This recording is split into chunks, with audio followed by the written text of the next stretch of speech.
Kumusta mga kasaliksik?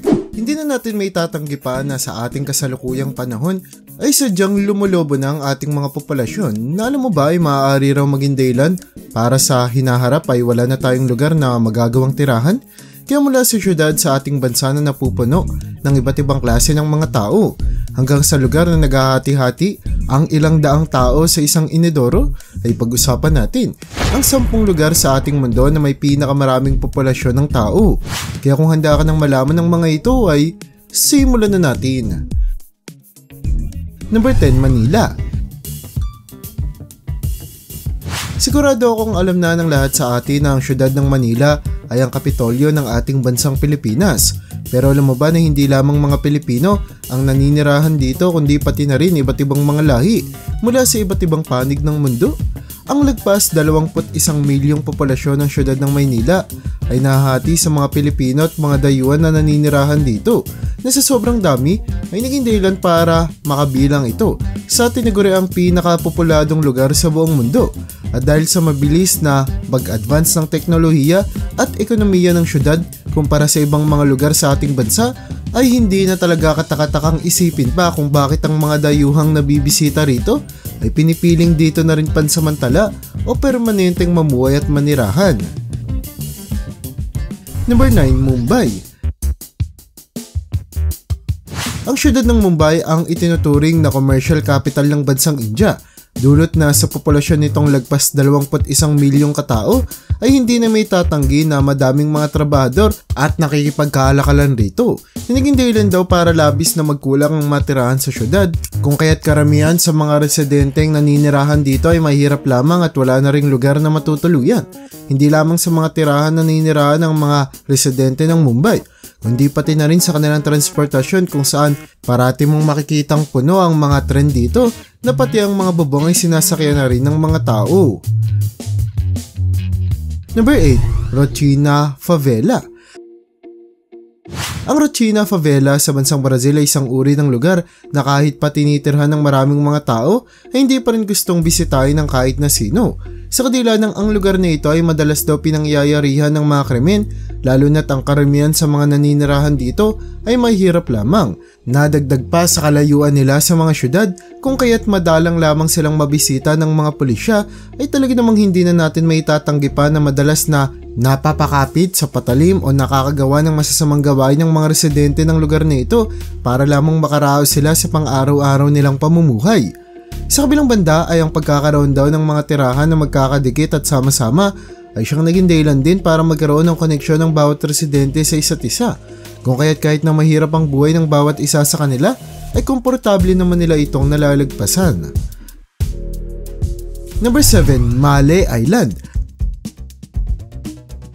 Ang bansang Maldives ay napupuno ng napakaraming mga isla kung saan ang isla na ito ng Malé ang isa sa pinakakilala sa lahat sa kadila ng kahit na nasa humigit kumulang 200,000 lamang ang bilang ng populasyon ng mga naninirahan dito ay dapat mo pa ring malaman na sadyang maliit lamang ang isla kung kaya't madalas nagiging masikip ang mga kalsada at pati na rin mga gusali sa lugar na parating pinag-aagawan ng mga residente at mga manggagawang pansamantalang dito ay nanunuluyan.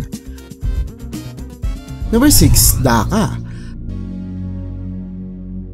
Ang syudad ng Dhaka sa bansang Bangladesh ay ang tinuturing na sentro ng ekonomiya ng lugar sa kadila ng sa dami ng mga kumpanya na matatagpuan dito ay hindi na talaga katakataka pang isipin na marami ding mga trabahador ang naninirahan at pumupunta rito araw-araw na nagiging dahilan para magaya ang lugar sa syudad ng Mumbai sa bansang India kung saan ang mga tao ay napipilitan na ring sumakay sa bubong ng mga tren na parati na lamang mabilis na napupuno. Maliban sa mga tren, ay sadyang mabagal din ang pag-usad ng trapiko sa lugar na dagdag pa sa kakulangan at mabilis na pagkaubos ng lugar na matitirahan dito ay talaga namang makikita na lamang kung bakit kabilang ang syudad ng Dhaka sa top 5 na pinakaayaw maging tirahan ng kahit na sino. Number 5, Malabon. Bumalik naman tayo sa ating bansang Pilipinas kung saan hindi lamang ang syudad ng Manila ang siyang mayroong mataas na populasyon kumpara sa sukat ng lupain nito, kundi pati na rin ang syudad ng Malabon na malapit din sa ating kapitolyo ay sadyang napupuno din ng mga tao.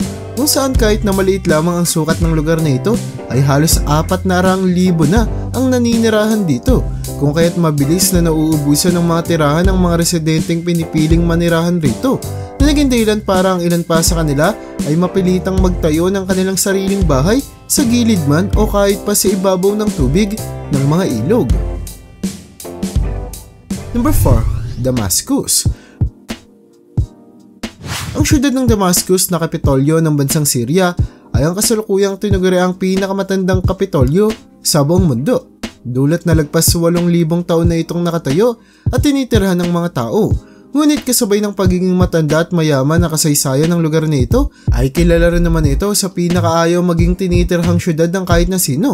Sa kadahilan ng limitado lamang ang tubig at kuryente na nakukuha ng lugar, kung kaya't maraming mga residente ang wala nito sa kanilang mga tahanan. Nadagdag pa sa kakulangan ng mga pagkain na ititinda sa loob ng lugar, kagaya ng mga tinapay, ay talaga namang makikita na lamang natin kung bakit walang kahit na sinong gustong manatili sa lugar na ito.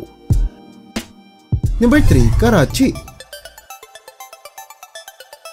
Kahit na ang syudad ng Islamabad, ang kapitolyo ng bansang Pakistan, ay kasalukuyang ang syudad ng Karachi naman ang pinakamalaki at pinakapopulado sa bansa.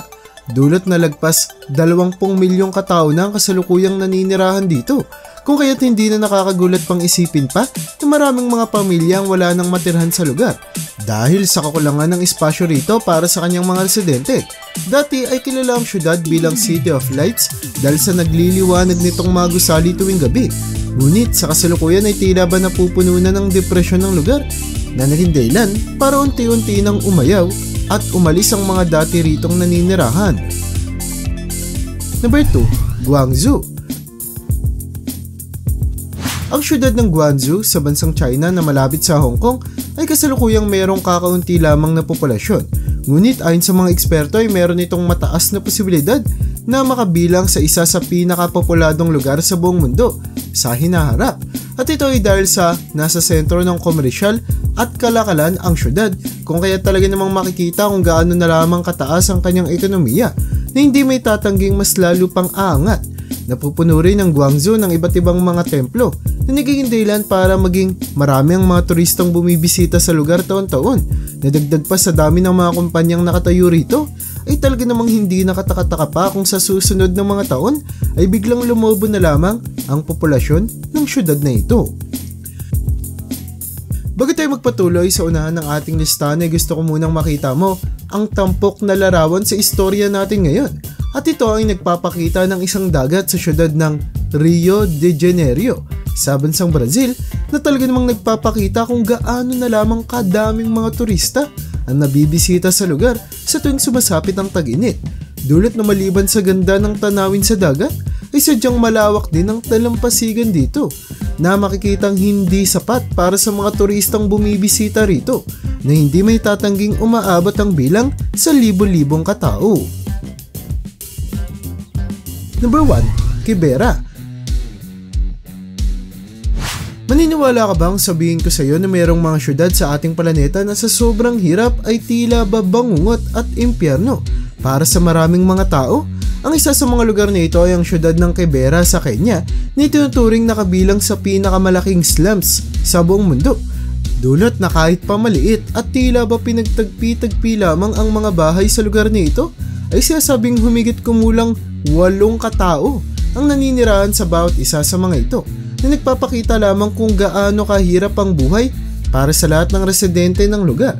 Kasabay ng walang maayos na tirahan ay wala ding tubig at kuryente sa Kibera, kung saan kahit pa madumi ang tubig mula sa ilog na malapit rito ay pinagtitiisan pa rin itong inumin ng mga tao.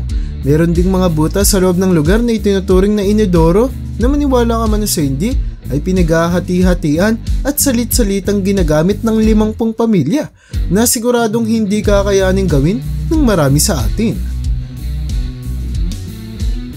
At yan ang bumabuo para sa listahan natin sa video na ito.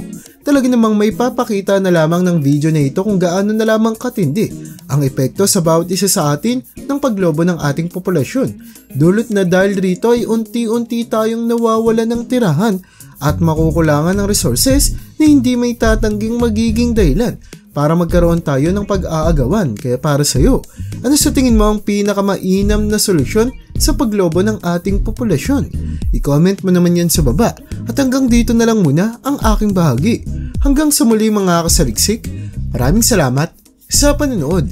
See you in my next video.